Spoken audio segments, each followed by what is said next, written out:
ठान ले तो ये धर्मांतरण तत्काल रुक जाएगा। सिर्फ अपने को जागृत, अपन दोष मत दो आप किसी को भी, क्योंकि सब शासन प्रशासन सब अपने हिसाब से काम करेंगे, जनप्रतिनिधि नेता सब अपने वोट के हिसाब से काम करेंगे।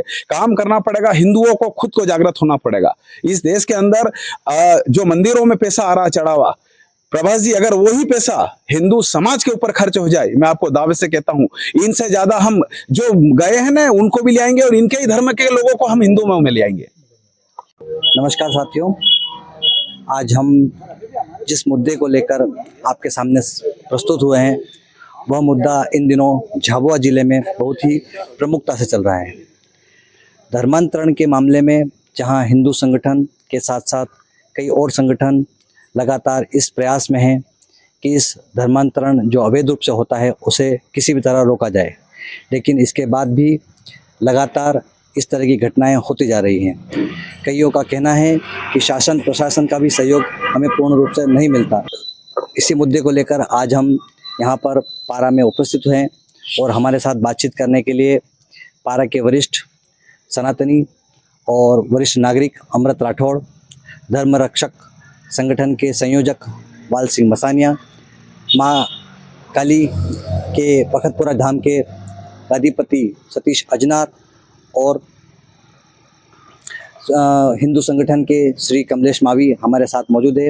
हम उनसे जानना चाहेंगे कि उन्होंने इस तरीके के जो अवैध धर्मांतरण होते हैं उन्हें रोकने के लिए क्या प्रयास किए हैं, उन्हें शासन और प्रशासन का किस तरह सहयोग मिलता है या नहीं मिलता है, ये सब जानेंगे, उनसे बातचीत करेंगे। तो आइए बात करते हैं। सबसे पहले हम बात करेंगे धर्म रक्षक संगठन के संयोजक वाल सिंह मसानिया। उनसे जानना चाहेंगे कि वो जो अवैध रूप से झाबुआ जिले में धर्मांतरण होते हैं वे एक काफ़ी लंबे समय से इस मुद्दे को लेकर लड़ते रहे हैं, उन्होंने किस तरह से प्रयास किए हैं और उनके क्या कार्य योजना है जिस पर वो चलना चाहेंगे और इस तरीके के जो धर्मांतरण होते हैं उसको रोकने के लिए वो क्या प्रयास करेंगे। मसानिया जी, सबसे पहले तो आपको इस चैनल पर आने के लिए बहुत बहुत धन्यवाद। सबसे पहले आपके चैनल को बहुत बहुत धन्यवाद, आपने हमारी जो आवाज़ है जन जन तक पहुंचाओगे। मेरा पहला प्रश्न आपसे यही है क्योंकि आप एक अच्छे संगठन से भी जुड़े हुए हैं, आप काफ़ी धार्मिक आयोजन भी करते रहते हैं और साथ ही साथ अब आप एक भारतीय जनता पार्टी जो आज केंद्र में भी है, राज्य में भी जिनकी सरकार है, और आपका कैबिनेट मंत्री भी निर्मला जी भूरिया भी यहीं से हैं, उनका भी सहयोग शायद मिलता होगा। इस नाते मैं आपसे प्रश्न पूछना चाहता हूं कि जो झाबुआ जिले में खास तौर पे अवैध धर्मांतरण होता है उसके लिए पहले आप क्या प्रयास करते थे, आप जब ये जिला पंचायत सदस्य बने उसके बाद आपने क्या प्रयास किए और आगे की क्या प्लानिंग है इसको रोकने के लिए? हमारा प्रयास लगत जारी है और हम पहले कई वर्षों से हम धर्म जागरण अभियान के काम में लगे हुए हैं। हम चाहे सेवा भारती है, वनवासी कल्याण परिषद है, आरएसएस के माध्यम से गांव-गांव में धर्म जागरण अभियान का काम चला और उसके साथ हम जुड़ के आज से 26-27 वर्ष हो गए हैं। और काम जो गांव में अवैध धर्मांतरण जो हमारे आदिवासी भोले भाले हैं, उन भोले भाले को किसी न किसी बहकावे में लाके या प्रलोभन या अंधविश्वास में लाके हमारे समाज को कहीं न कहीं भटका के, कोई बीमार होता है तो बीमारी ठीक करने का प्रलोभन देके, और पहले कहीं गरीबी चलती थी तो उनको भोजन के माध्यम से या स्वास्थ्य के माध्यम से ये ईसाई जो समाज है वो हमारे समाज को कहीं न कहीं धर्मांतरित कर रहे हैं। और उसके लिए हमारा यही प्रयास रहेगा और हमारे पूर्वजों ने भी बहुत प्रयास करा। इस पारा क्षेत्र में आज तक किसी ईसाई फादरी का आज तक चर्च नहीं बना, कोई ना गिरजाघर बना, और ऐसा ही हमारा भी उनका ही खून है हमारे रगों में। और हमारा सबका यही प्रयास है कि ऐसे जो फादरी है अवैध धर्मांतरण करते हैं उनको सब मिलके हम धर्म जागरण गांव में चलाते हैं और उनको हमारे समाज को बताते हैं कि हम आदि अनादि काल से सनातन हिंदू धर्म के हैं और हमारे जो पूर्वज है आदिवासी समाज में जो हम कहीं न कहीं पूरे समय से हम प्रकृति से जुड़े हुए हैं। हम वनों को पूजते हैं, नदी नालों को पूजते हैं, गांव में खेड़ा में देवी देवता है वो हमारे सनातन हिंदू धर्म के सावन माता हो, जोगन माता हो, खोडियाली माता हो, या बाबा भैरव है, या बाबा देव है, या फिर बाबा हनुमान जी है, ये हमारे सनातन हिंदू धर्म के देवी देवता है। और हमारे पूर्वज भी इस धर्म में, आज कोई ने सिखाया ऐसा नहीं। हमारे गांव वाले पहले नहीं जानते थे बाबा गणेश जी की मूर्ति कैसी, ये नहीं जानते थे, पर फिर भी हमारे समाज के लोग बाबा गणेश काम करने से पहले बाबा गणेश का नाम लेते थे। और कोई घर बनाते या कहीं भी बनाते, बाबा गणेश जी की एक पत्थर खड़ा करके तिलक लगा के, और इसके बाद में उसका बाबा गणेश के नाम से पूजा पाठ करके ना मुहूर्त करते थे। और हमारा जो आदिवासी सनातन धर्म की बहुत अच्छी संस्कृति है। कोई आता है तो राम राम करते हैं, जाते हैं तो राम राम करते हैं, आपस मिलते में तो राम राम करते हैं, और दारू भी पीते तो राम राम बोल के पीते। ऐसा हमारा सनातन हिंदू धर्म है और हमारा लगत प्रयास रहेगा। और इस क्षेत्र में बहुत अच्छा है कि आज तक ज्यादा मिशनरी नहीं आए, और जहां भी है तो हमारा समाज के सब लोग मिलके, और हम सब मिलके लड़ाई लड़ते हैं और उनको इस क्षेत्र से निकालते हैं। और जो गांव में बन गए उनको अवगत कराते हैं कि वास्तव में अपना धर्म नहीं है, ये अंग्रेज और ईसाई दोनों एक ही है, और ये अपने देश को कहीं न कहीं तोड़ने की षड्यंत्र है, और अपने देश को वापस गुलामी की ओर ले जाने का षड्यंत्र है। आज हमारा सनातन हिंदू धर्म पूरे विश्व में डंका बज रहा है, और हमारा सनातन हिंदू धर्म बहुत अच्छा है, तो उसको तोड़ने की साजिश चल रही है। तो हम सब मिलके उसको रोक रहे हैं और बहुत अच्छा प्रयास काम चल रहा है। अमृत जी से हमारा सवाल यही है कि जैसा कि मसानिया जी ने बताया कि वे लगातार 26-27 सालों से इस अवैध धर्मांतरण के खिलाफ काम कर रहे हैं, लेकिन बावजूद इसकी संख्या न तो कम हुई, न इस तरीके से जो अवैध धर्मांतरण करवाते हैं उनके खिलाफ कोई बड़ी कार्रवाई होती है। आपका भी अनुभव काफ़ी रहा है, आप भी धार्मिक गतिविधियों में काफ़ी संलग्न रहते हैं, और पारा क्षेत्र में एक जितने भी बड़े आयोजन होते हैं उसमें कहीं ना कहीं आपकी बड़ी भूमिका रहती है।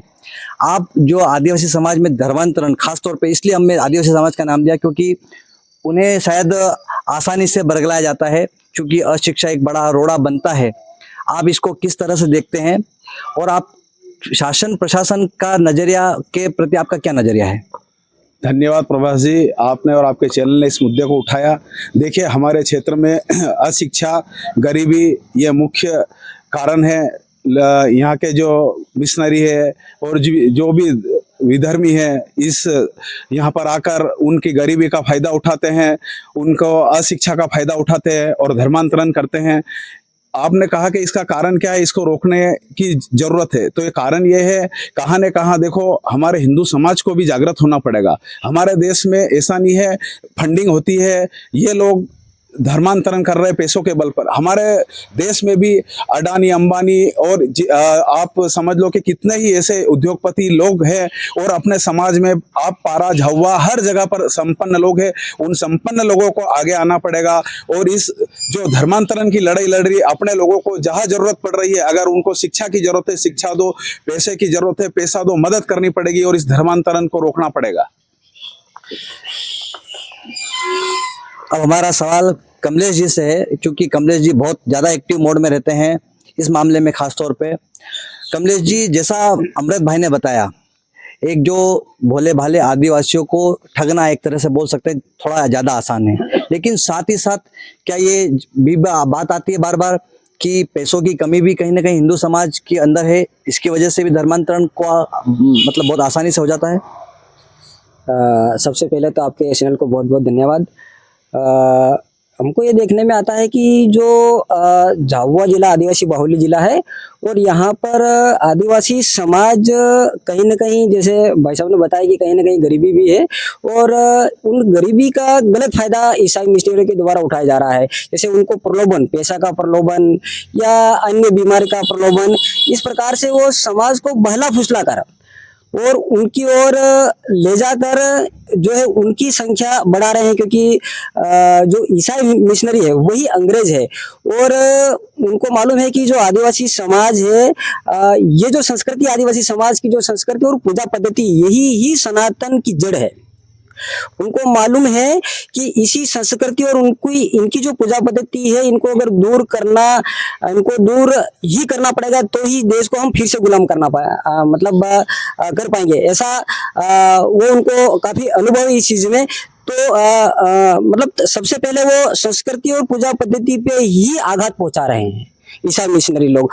अपनी पूजा पद्धति से दूर करके ईसाई मिशनरी हमारे आदिवासी समाज को बला फुसलाकर धर्मांतरण की ओर ले जा रहे हैं लोग।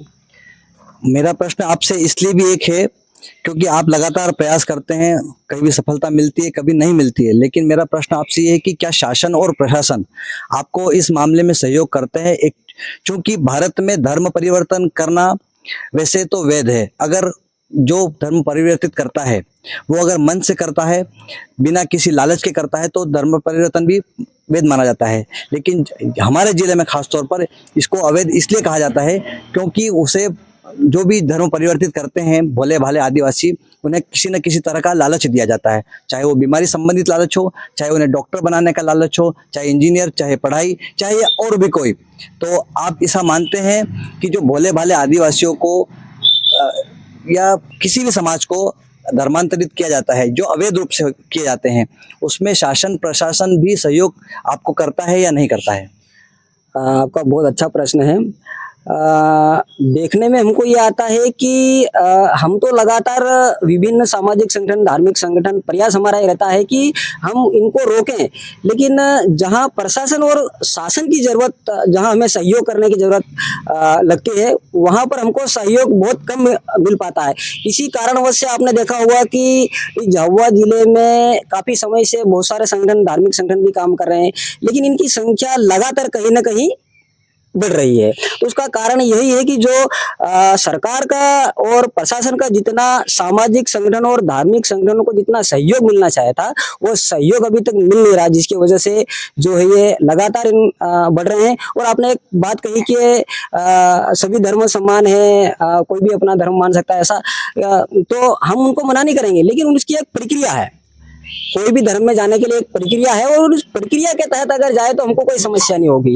लेकिन यहाँ पर अवैध धर्मांतरण हम इसलिए कह सकते हैं कि उनकी जो विधि विरुद्ध है, मतलब जो शासन ने, अपने भारत सरकार ने और जो संविधान में जो कुछ नियम बनाए गए हैं धर्म परिवर्तन करने के, तो उसके विरुद्ध ये अवैध गतिविधियां संचालित करके जो धर्मांतरण कर रहा है, हम इसके खिलाफ हैं। हम वास्तविक ईसाइयों के खिलाफ नहीं है।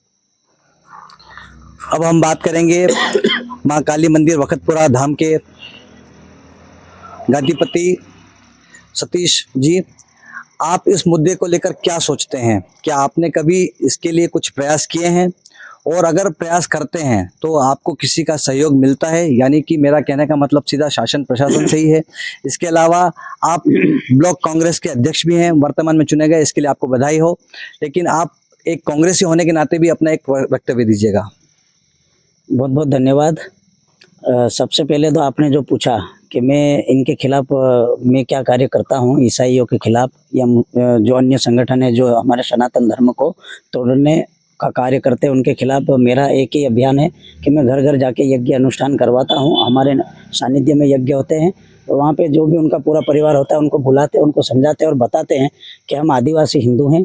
और हिंदू इस कारण से हैं कि सबसे बड़ा उदाहरण तो ये है कि आज हमारा ऐसा कोई गांव नहीं है, ऐसा कोई हमारे फलिया नहीं है कि जहाँ पे हनुमान जी की मूर्ति ना हो। ये सबसे बड़ा उदाहरण है। और श्री राम से हमारा जुड़ाव आज से नहीं, आदि अनादि काल से जुड़ा हुआ है।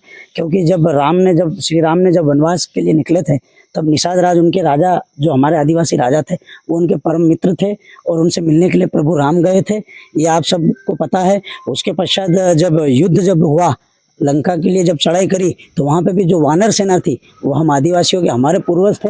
इसलिए हम हमारे लोगों को ये बताते हैं कि भाई हमको ये धर्मांतरण नहीं करना है। और हमको हमारे जो सनातन धर्म में, जैसे शीतला माता को हम सावन माता कहते हैं, जैसे बाबा बगाजिया को ये शिव शंकर भगवान का ही स्वरूप है, इस प्रकार से हम पूछते हैं और हम उनको बताने का पूरा प्रयास करते हैं। और दूसरा जो आपने सवाल किया, ब्लॉक कांग्रेस अध्यक्ष होने के नाते फिर भी मैं ये कहना चाहता हूँ कि हमको कई जगह मैंने देखा है हमारे हिंदू संगठन लोग जो विरोध करते हैं और लड़ाई लड़ते हैं, तो ये वाकई में सच्ची लड़ाई है। क्योंकि अगर आपको ईसाई बनना है तो आप बिल्कुल कागज़ के जो कार्रवाई है, जो कलेक्टर द्वारा जो परमिशन मिलती है, या जो वहाँ पे जो आप उस प्रकार से जो कागजों के आधार पे बनी है। क्योंकि कलेक्टर में हमारे को कहा जाता है कि यहाँ पे ईसाई है नहीं और यहाँ पे ईसाइयों की संख्या इतनी कैसे। तो इस प्रकार से शासन और प्रशासन इसमें बिल्कुल लापरवाही है। और यहाँ के जो जनप्रतिनिधि है, जो भी है, विधायक हो या सांसद हो, उनकी बड़ी लापरवाही मैं तो ये मानता हूँ। और शासन का इसमें कुछ मदद मिलती मैंने नहीं देखी है। ये मेरा मानना है। अब जहाँ तक शासन और प्रशासन की बात कर रहे हैं सारे लोग, उसमें शासन का ही एक हिस्सा है। मसाना जी, ये सीधा आरोप आपके ऊपर है, क्योंकि आप शासन में कहीं ना कहीं अंग हैं, भारतीय जनता पार्टी के वरिष्ठ सदस्य भी हैं, अब तो जिला पंचायत सदस्य के पतिदेव भी हैं, मैं सीधा बोल रहा हूँ। और इसके साथ साथ आप बहुत ही लंबे समय से राजनीति कर रहे हैं। इसके साथ आप हिंदू समाज में बहुत एक एक्टिव रोल निभाते हैं। लेकिन जो आरोप लगते हैं कि शासन और प्रशासन का सहयोग नहीं मिलता है, तो उस पर आपका क्या विचार है? शासन और प्रशासन, सरकार चुनाव तक भाजपा कांग्रेस रहती है, इसके बाद दोनों सभी समाज को लेके चलती है। और वो जब प्रशासनिक ऐसे कोई मुद्दे आते हैं या कोई धर्मांतरित मुद्दे आते हैं, तो वो जब ही कार्रवाई होती है कि जब उसमें जो सबूत है, कानून को चाहिए सबूत, और सबूत के तौर पे अगर वो ठोस सबूत मिलते हैं तो बहुत सारों के खिलाफ कार्रवाई हुई और बहुत सारे जेल गए। आज भी टिकड़ी का अभी 15 दिन पहले उसको 5 साल की सजा हुई है। और जो ऐसे अपने बहुत सारे मुद्दे आप पेपर में भी देखे होंगे, कानूनी कार्रवाई भी हो रही है और अपने झाबा कोर्ट में भी केस चल रहे हैं, पर उसके लिए प्रूफ होना चाहिए। और बिना प्रूफ के कोई भी सरकार हो, चाहे भाजपा हो या कांग्रेस है, पर वो नहीं कर पाते हैं।